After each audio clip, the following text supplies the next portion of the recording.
Okay, so you are welcome. In today's lecture, we are going to look at DNA denaturation. Introduction to DNA denaturation. DNA denaturation refers to the process of separating double-stranded DNA molecule into single strands. So we know that the DNA is double-stranded molecules made up by two different strands. So when we say DNA denaturation, it is a process that involves the separation of that double-stranded DNA into single-stranded. That is what we call DNA denaturation. And this process of DNA denaturation is crucial for many molecular biology techniques. Like, for example, these methods of DNA denaturation is important in PCR, that is polymerase chain reaction, and cloning. You cannot actually work with the DNA for PCR and cloning without separating the DNA double-stranded. So denaturation is very, very important in polymerase chain reaction, PCR, and cloning. So this is actually how it is. This is a double-stranded DNA. So when the double-stranded DNA is split into two strands of the DNA, that is what you call DNA denaturation. So ladies and gentlemen, a simple way, DNA denaturation is when you have double-stranded DNA, like in this case, and when this double-stranded DNA separates itself into single-stranded DNA, that is what you call denaturation. And very importantly, understanding DNA denaturation helps to elucidate the behavior and the functions of nucleic acids. So if you are able to understand how the DNA denatured or undergo denaturation, it will help scientists to elucidate the behavior and the functions of the nucleic acids. And you see that. So what is the structure of the DNA? So we need to understand the structure of the DNA first. So DNA is composed of double strands, like as we demonstrated here. So look at it here. It is double-stranded. This is the first strand, and this is the second strand. So it is double-stranded. And then very importantly, this DNA, as I said, it is double-stranded that form a double helix structure. And each strand of the DNA is made up of a nucleotide. And this nucleotide include phosphate group, a sugar, and a nitrogenous base. So each of the strands is made up of these three components. So there are three parts of nucleotides, which includes nitrogenous base. And this nitrogenous base, we have five of them. We have adenine, guanine, cytosine, uracil, and thymine. These are the five nucleotides. But in DNA, we have adenine, guanine, cytosine, and thymine. Uracil is not part of the DNA. Uracil is only found in RNA. So these are the nitrogenous bases that are found in the DNA. And the two strands of the DNA are held together by hydrogen bond. So the two strands of the DNA are held together by hydrogen bonds between complementary base pairs. Like, for example, the complementary pairs always guanine pair with cytosine guanine pair with cytosine using 3 hydrogen bond. And then adenine pair with thymine using 2 hydrogen bond. So this is how the two strands held together to form a double helix DNA. So what is the mechanisms of DNA denaturation? So the DNA denaturation occurs through heat. So by applying heat, when you apply a high temperature, there is a likelihood that you can actually denature your DNA, especially temperature above 90 degrees centigrade. It can actually denature your DNA. And then chemical agents like urea and alkali can also denature DNA. And also the pH changes. When you change the pH of the environment where the DNA are found, there is also likelihood that the DNA molecules will be actually denatured. So heat disrupt the hydrogen bond. So generally, when high temperature is applied, or when there is when high temperature is applied, then the hydrogen bonding that actually held the two strands together is usually destroyed, and that leads to formation of two separate DNA single strands. So a chemical agent such as an alkali or a urea can destabilize the structure of the DNA, and that will lead to the DNA denaturation. And let's look at the examples here. This is the kinetics of renaturation. So when you apply high temperature, then the double-stranded DNA molecules will be separated and it will be denatured due to the stabilization of the hydrogen bond. So that will lead to the formation of two different strands. So but we have what you call nucleation. A nucleation is actually a process where by the two strands join together, and we call this as a second order reaction, and it is a slow step. So at this point, when the temperature is actually decreases or it cool down, then the DNA can actually renaturate itself. So it will actually join itself again. So you'll have renatured DNA. So the natured DNA is a DNA molecules that are actually separated into two single-stranded DNA due to a high temperature, like it happens here. But when the temperature cool down or the temperature go down, the DNA strand will now find its base pairs to regain its structure. And the process of doing that is called renaturation. When the DNA or when the single-stranded DNA fold themselves and join together again, that is what we call DNA renaturation. So as we can see, ladies and gentlemen, the effect of heat on the DNA is actually disrupting the hydrogen bonding between the two stranded. And this is actually what we apply in PCR. Before you carry out PCR, there are three major steps. The first step is to heat the DNA in order to denature the DNA into single-stranded, where the RNA polymerase and the primers will anneal to start synthesizing another component of the DNA. So temperature and DNA denaturation. So we need to understand the melting temperature. So the melting temperature is a temperature at which half of the DNA strand are denatured. So when you have half of your DNA is denatured into single-stranded, that is what you call melting temperature.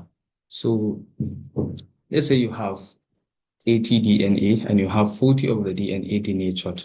So that temperature that denatured 50% of your DNA is called melting temperature.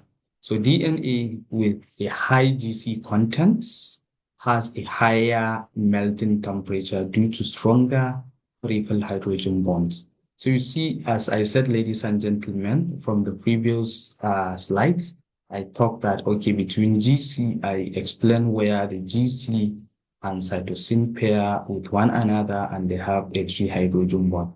So the higher the GC content, it means that the more stronger the DNA it is. The stronger DNA it is. And of course, the higher the temperature that you need to actually denature that of your DNA or to denature half of that of your DNA. And that is melting temperature. It means that the higher the GC content, the higher or the stronger the bond in your DNA, because 3 hydrogen bond is higher than or is stronger than the 2 hydrogen bond. And before you cleave or before you dissolve the 3 hydrogen bonding, you need high temperature. So that is why higher melting temperature is required to denature a DNA with high GC content. So monitoring the melting temperature, that is TM, is essential for designing primers in PCR applications. So if you are actually going to design any primer for PCR, you need to know the melting temperature of the DNA because it is very, very important. So we look at the melting temperature of the DNA first, and then we design the primer. So that is very, very important. In fact, if it comes to the issue of even the primer annealing, the melting temperature also play a significant role. So annealing temperature and the melting temperature, they are very, very important in PCR. So that is why you should understand that the melting temperature play crucial roles in molecular techniques. So now let's look at the factors that affect the melting temperature. So what actually affect the melting temperature? So the melting temperature of the DNA is affected by three main factors. And the first one is nucleotide content of the DNA molecule. So if you have high GC content, then it means that you are going to have high melting temperature. And if you have low GC content, it means that you are going to have low melting temperature. And secondly, the length of the DNA molecule. So the length of the DNA molecules also affects the melting temperature. So the longer the DNA molecules, the higher the melting temperature. So then ionic strength of the DNA molecules also affects the melting temperature. So let's look at the examples here. We have two DNA molecules. We have one here, and then we have two. So you can see clearly here the melting temperature of first DNA, that is number one DNA here, is higher than the number two. So you see the melting temperature of the of the first DNA here is higher than that of the second DNA here. And that is to tell you that this first DNA has the high melting temperature. So because of the high melting temperature of this DNA molecules, that is why it's actually higher in melting temperature. And of course, the length of the DNA might also be a reason why the melting temperature is higher in the case of the first DNA, that is number one DNA. So ladies and gentlemen, the melting temperature is very, very important in molecular techniques, especially like PCR. So now, what is the role of this DNA denaturation in molecular biology? DNA denaturation is a key step in polymerase chain reaction. So if in PCR, like for example, you can watch my video on PCR, there are three major steps in in PCR. So the first step is DNA denaturation. And if there is no DNA denaturation, definitely there will be no PCR. So during PCR, the DNA is heated to separate the strand of the DNA before the amplification. So the strand of the DNA must be separated, must be opened before the primers are annealed, and then Taq polymerase binds and starts the amplification. So the DNA must be heated and separated. So during the process of this PCR, it allows researchers to create a millions copies of a specific DNA segment. So you can decide, okay, maybe you want to amplify a particular segment of the DNA. Maybe it may be a gene. So the researchers, because of this PCR, will allow, will be actually create, can create a millions and billions copy of a specific DNA segment. So let's look at the steps in the PCR. So there are three major steps in PCR. First is denaturation. You can see in the denaturation, the heat breaks the hydrogen bonding of the DNA template and separates the DNA into single strands. And after that, the next thing is annealing.